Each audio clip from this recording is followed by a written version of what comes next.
tukwaniriza ku There is Still Hope chano y'essuubi.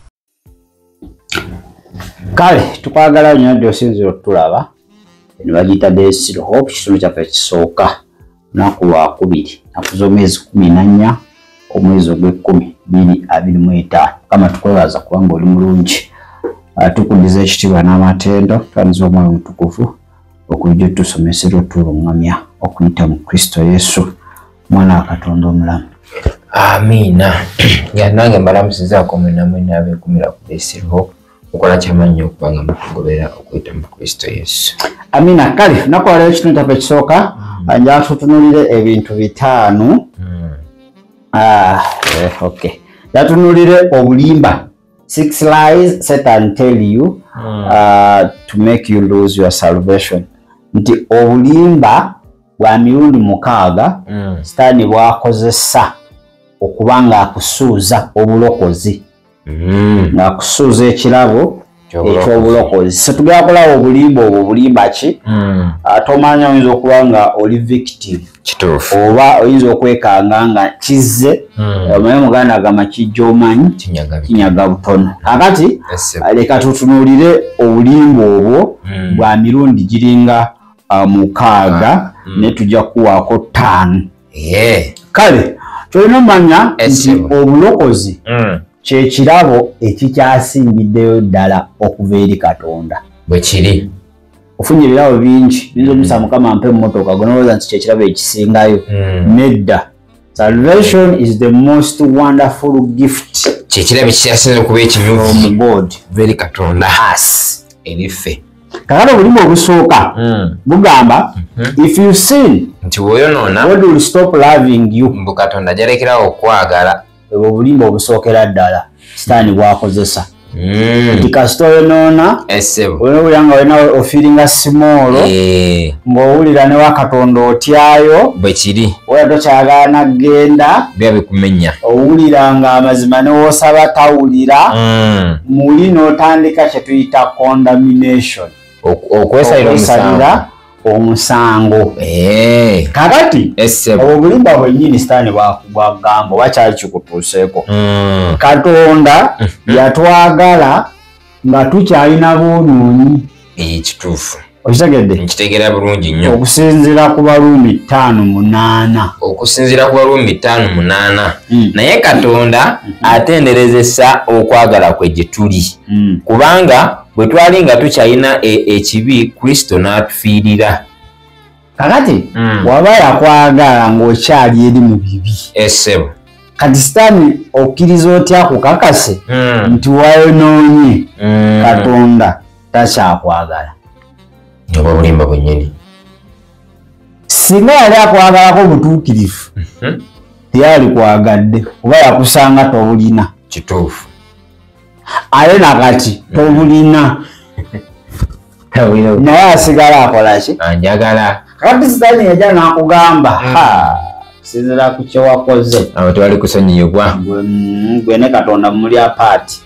Mwayawukanye dda. Muli paralale temuli sobola kusisikana era n'ebyo byosaba ebyo kendeeza menyeka ki mb'oweereza n'otandika okukkirira yali aweereza n'okendeera otandika okubeeraawo neweesalira omusango yonokaba kati bandowooleza ki wakati abo boga bakulowooleza ki nabo balina ebibawuuba wakusirika bwe kiri. Okitegedde? Kitegedde. Kakati Katonda tasobola kulekera kwagala era okwagala kwe gy'oli tekukyuka kuba kwalubeerera tekunyenyezebwa tekusobola kukoma. Yasalawo n'akwagala ng'okyali mwonoonyi era ajja kwongerera ddala okwagala tasobola kulekeraawo.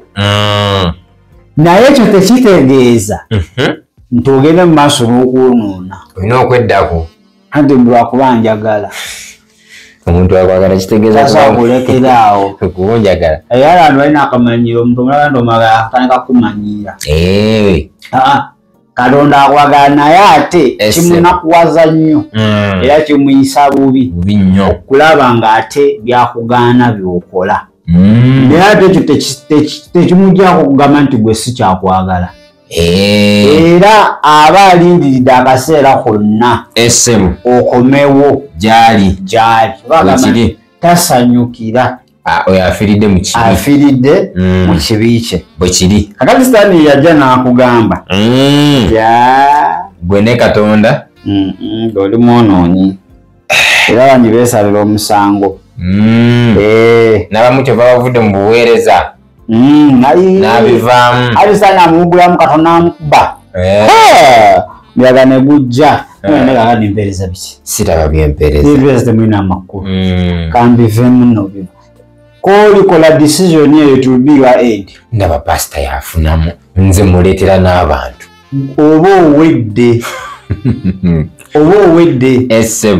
ekyo tokikkirizanga oba mu bulamu bwange mu bulamu bwo okukkiriza nti Katonda asobola okukulekawo n'olunaku n'olumu n'akukyawa bwe kiri oba oyonoonye naye ate tekikuwa lukusa kubanga ntambira mu kwonoona doesn't license you tekimpa lukusa okuwonoona. So yeno point eri ababa backsliding abagwa balowooza nti okwagala kwa Katonda tekukyalimu okwabavaako saakuddamu n'abaagalanga we baali ddawo okutegeeza yimirira ddamu oyimirire aweeka taata nkomyewo bwe kiri nsaasira bina bye mbadde nkola tegedde amazima mpe ekisa komewo nywere ku luno bwe kiri neme kuddamu ate kutagala.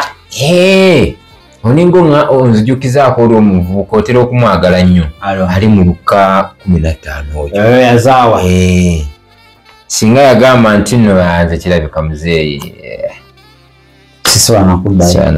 ndiye yagamba kanzireyo newatantwale kubanga mwana we atleast antwale okubanga omukozi n'amukolera kiri kubanga ewaka abakozi balya ne bayiwa kituufu kakati ndiye nombonaabona ndi mukulya bikuta bya mbizzi kakati komawo eka ddayo weerize mu kifo kye walimu ddayo wenenye musabe ekisa bwe kiri akutukuze kituufu addemu akujjuze oweereze naye mulwogamba nti kati nze kirabika n'otuula owedde kaba kaweddemu.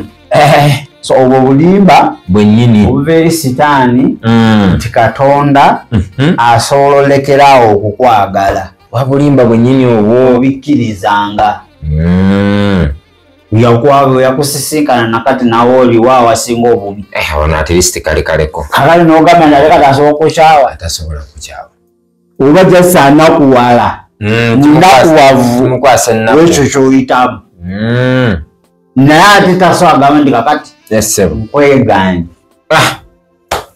Point eyokubiri Sitaani akugamba God has limited amount of forgiveness nti Katonda ayina ekikomo ky'okusonyiwa oba nti olikozeseza lyonna liweddewo obanja era bakama naye akati nze okwonoona kwenyu kumpi buli lunaku nyonoona kirabika ne Katonda yakuwadde n'okumpuliriza okusonyiwa kwange ka Katonda kwaggwayo dda sikyabanja ate Sitaani akuleetera obutagenda kwenenya kakati nenenyeza ki nze katerebo gye ndiko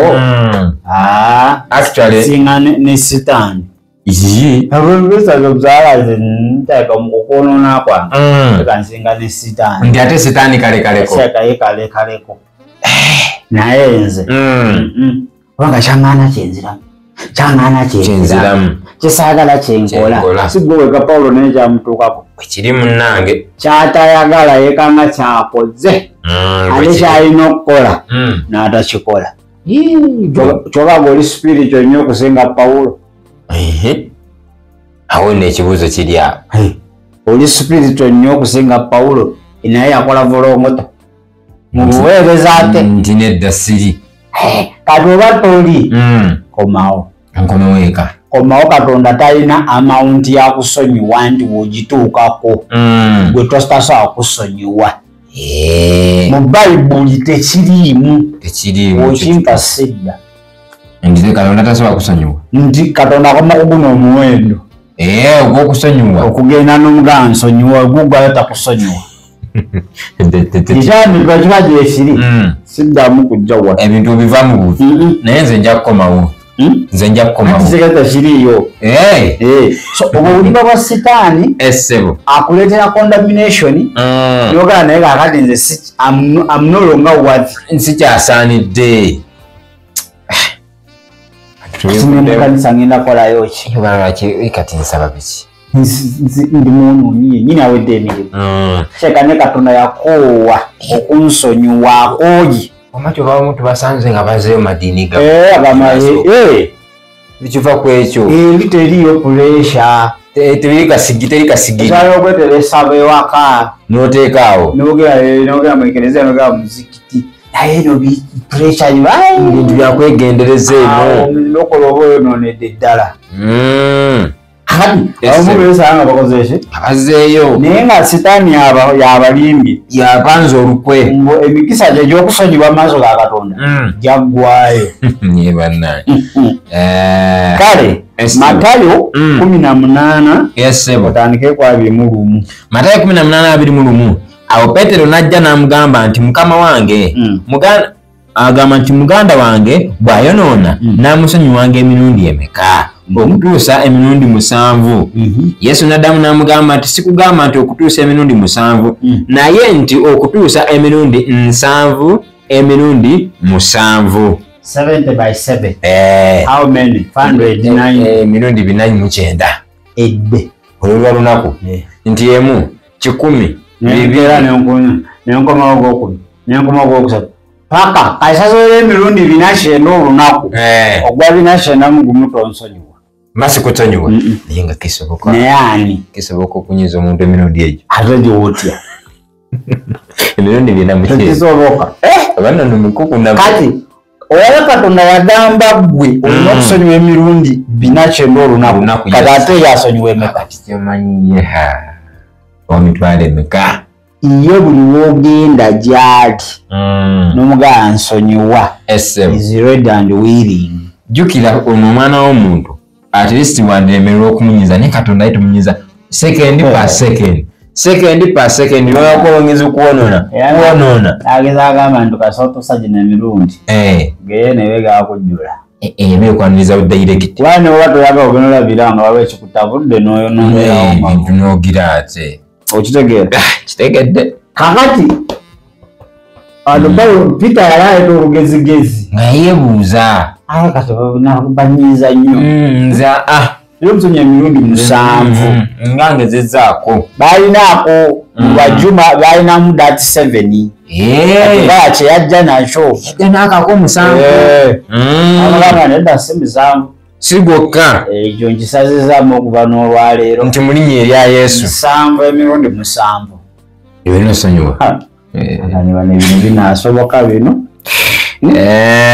genda mu okukungubaga 3 22 paka 23 ojja kwesomera awo paka 35 mu Matayo 18:21 3 ndandegere okukomeka okukungubaga 22 kale agamba bw'ati kwe kusaasira kwa mukama ffe obutamalwawo kubanga ekisa kye tekiggwaawo 23 kiba kijja buli nkya obwesigwa bwo bungi ekisa kya Katonda twali osobola kugenda n'agamba era ekisa ekikusonyiwa taata bambi oyo sitaani akozesa bannaffe enzira gy'onenkugamba okusinziira ku kyo wakoze mugandazi Katonda asobola okusonyiwa naye kukimanyi owooluganda buli omwezi wakacokwa emirundi 2 owooluganda ekyekintu kyakoze mu kanisa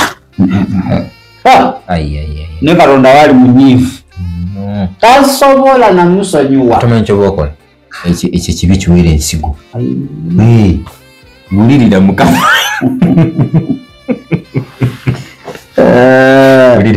akali mu bayibuli emuliwe okugambira kasotuka komo lino osobola ki kunsonyiwa obulimba bwa setaani nsonga yokusatu oba obulimba obwokusatu if you doubt your salvation you are not really saved mbu obusabuusa obulokozi bwo bwekyamazima tolikolebwanga waliwo akaseera wootuuka n'obeeramu okubuusabuusa. You are not sure of something. Nawe tewekakasa. Ngaliwo ekintu kyoteekakasa n'otandika okubuusabuusa. Ekyo tekitegeeza nti toli mulokole. Okay. Wabeerawo topic. N'embuusabuusa by'oŋŋambye. Nawe buzina ku brother otalokokanga. Oyo si mulokole. Brother akyabulamu. My unassurance tetegeeza nti I'm not saved. Oba tenzigyaako bulokozi bwe nnina. Bwe kiri. Kankulage. Ndaga. Matayo 11. Tandikira ku lwokubiri. Matayo 11 n'olwokusatu. Ntandikira ku lwokubiri n'olwokusatu. Naye Yokaana bwe yawulira mu kkomera ebikolwa bya Kristo n'atuma abayigirizwa be n'amugamba nti gwe wuuyo ajja oba tulindire mulala. Kira ku 11 mpaka ku lwokusatu okumalayo olwokusatu. Olwokusatu lumazeeyo. Genda 11. Olwokumi n'olumu olunyiriri. Ddala mbagamba nti tebavangamu abo abazaalibwa abakazi omuntu asinga Yokaana omubatiza, naye omuto mu bwakabaka obw'omugulu amusinga ye. Alyasoma chapter eyo bisaale by'eddembe. Yokaana Herode amukwata. Bwe kiri. Amusiba. Yokaana akwata abayigirizwa b'abatuma. Mugende mumubuuze. Yoyo oba waliyo omulala. Pulira. Atuma abayigirizwa. Ye yabuulira n'abagamba. Prepare your way. Muteeketeeke amakubo gammwe. The kingdom of God is at hand. Kubanga bakabaka Katonda butuuse. Mu Luzungu ye yali fualaana wa Jesus. Yamukulembera. Yokaana oyo gw'olaba yabatizibwa mu lubuto n'Omwoyo Omutukuvu. Bwe kiri. Elizabeth we yanywegera Mary. Yokaana oyo gw'olaba yabatiza Kristo. Yokaana ono era n'amuga mukama wange lwaki sinze gubatiza kuba ebintu bino nedda tulina okutuukiza obutuukirivu bwonna butuukirire. Era eddoboozi lyayogera nga Yokaana ali awo nti oyo mwana wange omu bw'ati weneenyumirizaamu. Yokaana ng'aliwa nga waali awo alaba kali uno yabagambwe mumubuuze yoyo oba waliyo omulala. Manya embere ng'egaze. Yokaana yali mu katunga ye yali alowooza Yesu agenda kukola ebyamagero ekkomera ali bw'aggyemu obuggi bwonna amugye. Yes. Ajja mugyeyo. Nedda. Tebyakola. Tebyalinga we yali asuubira. Kati embeera Yokaana gye yalimu yamuleetera okubuusabuusa. Naye Kristo atasaadde kuzita mukomera. Naye oba waliyo omulala. Nandibanga ebintu bino. Gwasinga Yokaana okukkiriza. Ekyo kyekibuuzo. Gw'osooka okubatizibwa gwe yakujjuzibwa Mwoyo Mutukuvu abatizibwa mu mazzi. Ye yabatizibwa mu lubuto. Yab'emuzaalibwa nga batizibwa Mwoyo. Naye embeera yamutuukako n'abuusabuusa oba ye Kristo gwe yayogeranga oba si y'oyo. Oba ku muntu abatiza omulokozi ng'akimanyi. Naye mu kaseera akampega ati omusoga bw'agamba n'abuusabuusa agamba naye okitegedde. Kati tekiri ku ggwe. Kati ekyo kikubeerangako tekikulaga nti toli mulokole. Tekikuggyako bulokozi. Era ekyo tekyalaga nti Yokaana ebyo byonna yali alimba. Tekyamuggyako kuba nti ye yalangirira. Tekyamuggyako kuba nti yabatiza. Bwe kiri. Wabula embeera gye yalimu essaawa eyo yemuviirako ebyo. Yamuleetera okugamba nti bw'abanga yeye mbadde nsobera okunzija mu kkomera naye mugende mumubuuze. Era Yesu awo okkirira okuva ku lwokubiri okkiransi abagamba mugende mumugambe bye abazibe balaba. Bwe kiri. Bakigala bawulira abalwadde bawona. Kitegeeza ki? Nze yennyini.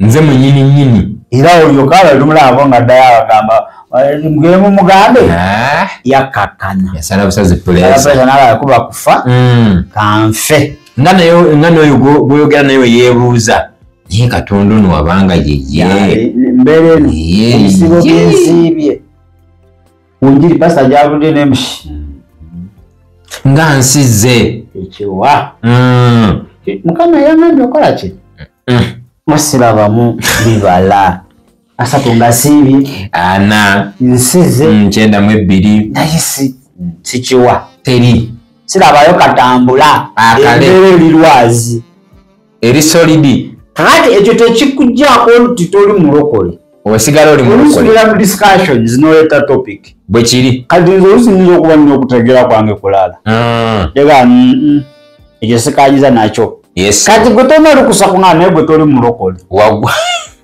toli gwe okusinza ku byogerere muloka tayogerere Yokaana si Yokaana yalibuuziza ekyo ekibuuzo okusinzira ku level kwe yali bye yakola n'okulangirira Yesu bikibi n'okumubatiza bwe kiri n'abuusabuusa mboba yoyo baali omulala naye abuuza akabuuzo kakati essebo sitaani ye kyakola woba ng'olina ebibuuzo mu mutima gwo ebireeteddwa olw'embeera n'ebintu ebirala ng'akugamba naye kimanyi kirabika obulokole bw'obufu temuli naye etagoddemu olokoke gamba era batugamba gwe ddamu olokoke tolokoka batugamba ndamu yatoloke gwe tolokoka nga ddamu olokoke ekyo si kituufu tolokoka nga ddamu olokoke Yokaana ono buusabuusa kale katugende ku namba 4 your salvation depends on your ability to be perfect nti obulokozi bwo businziira ku busobozi bwe okubeera omutuukirivu baatuukiridde kifo ekyo kitya your salvation is not based on your perfection obulokozi bwange tebuyimirira ku kutuukirira kwange but on Jesus' perfection naye ku kutuukirira kwa Kristo kobadde otegeeza obutuukirivu bwe tewajje busobola kutwala kibagamba abafalisaayo mu Matayo obutuukirivu natugamba obutuukirivu bwammwe butalisingako bwabafalisaayo n'abasadukaayo n'abawandiisi obakaka bwolumugulumye manya ne enemye kati essebo they were perfect in whatever they were doing baali batuukirivu bwe baali bakola naye obutuukirivu bwali bwabwe nga bbo si bwabwa Katonda omuganda kyayita self righteousness kakati sitaani akufera okimanyi obulokozi bwo buzimbiddwa oba businziira ku busobozi bwo bw'okubeera omutuukirivu obusobozi bwolina obusobozi bwo gwe tolina busobozi ewali ewakuba mpawa yennyini nnyini ewakola nga weekoledde obutuukirivu bwo obusanga mu kyaki bamusinza bakola ki biki bwobadde otegeeza obwo ebyo nti pasita wajja enkoona zibeera ku ttaka bwe ziti otavunaana gwe toli mulokole gwe toba mulokole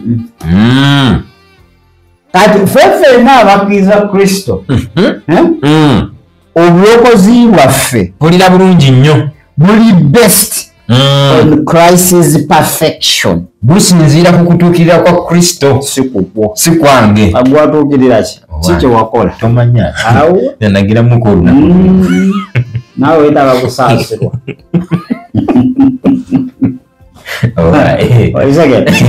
tusanya watuferera natukwatirawo mu maanyi gaffe netulafubana tumekeranga zero andi olwera ku butuukirivu bwe oba osanyusa bantu kituufu oba okola kwagala kw'abantu kyo kituufu naye abantu banandaba batya bannange nivo kyogambe ne Katonda anandaba atya banandaba batya ngankola ekyo nedda nze na bishop mukama nsaasira ku lwekyo nze na bishop nze sigenda kikola kakati essebo awo sana amaze okufeera nti obulokozi bwonna bwolina buzimbiddwa ku busobozi bwo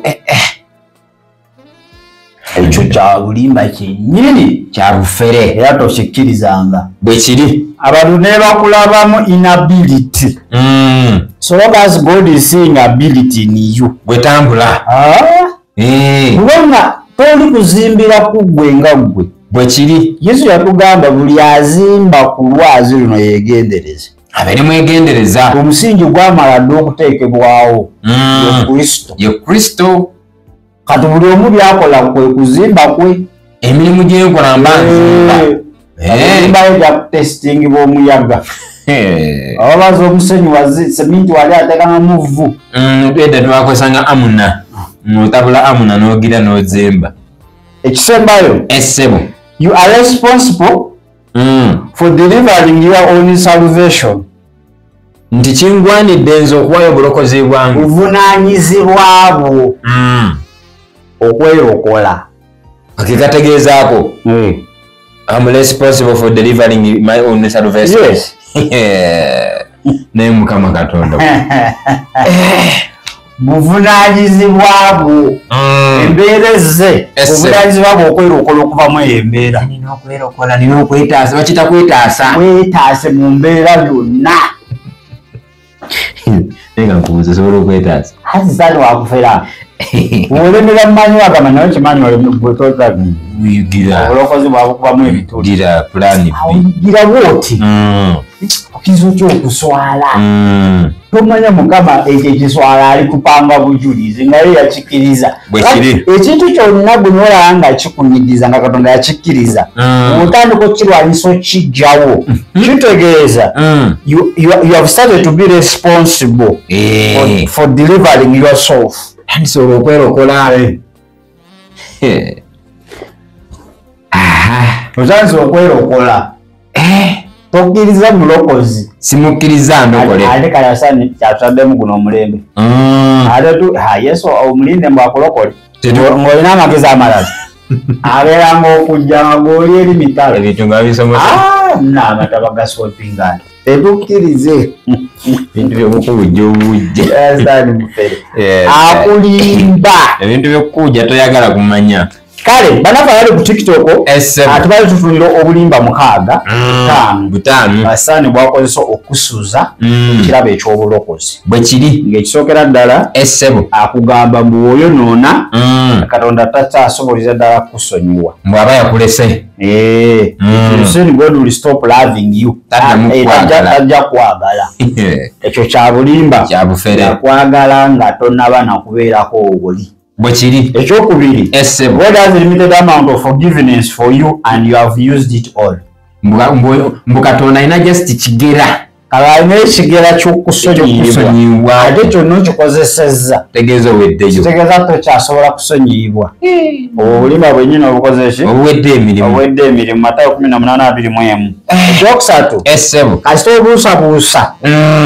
Essebo. Toli mulokole. Mbukasanga ndiko kubuusa. Kasamu bw'obeeramu doubt. You are not saved. Mbana gwadda nabivaamu.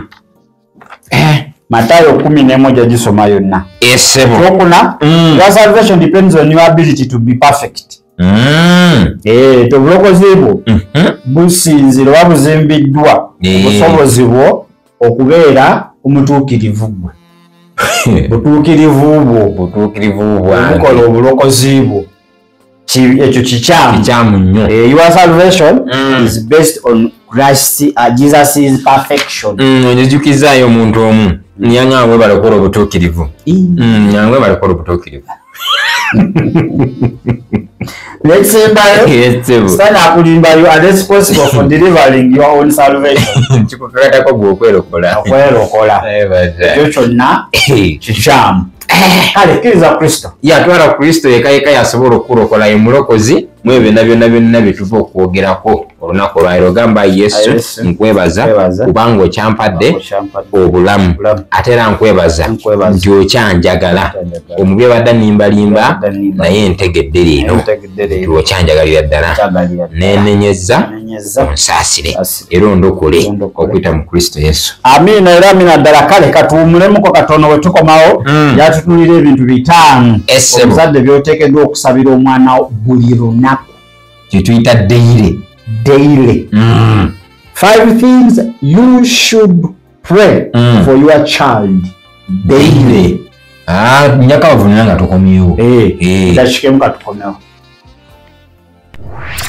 Webale kulaba There is Still Hope. Okumanya ebisingawo tukubire ku 0752 34 14 47 oba ku 0761 08 83 15. Osobola n'otufuna ku email eya tishitv74@gmail.com. Eno ye There is Still Hope, channel y'essuubi.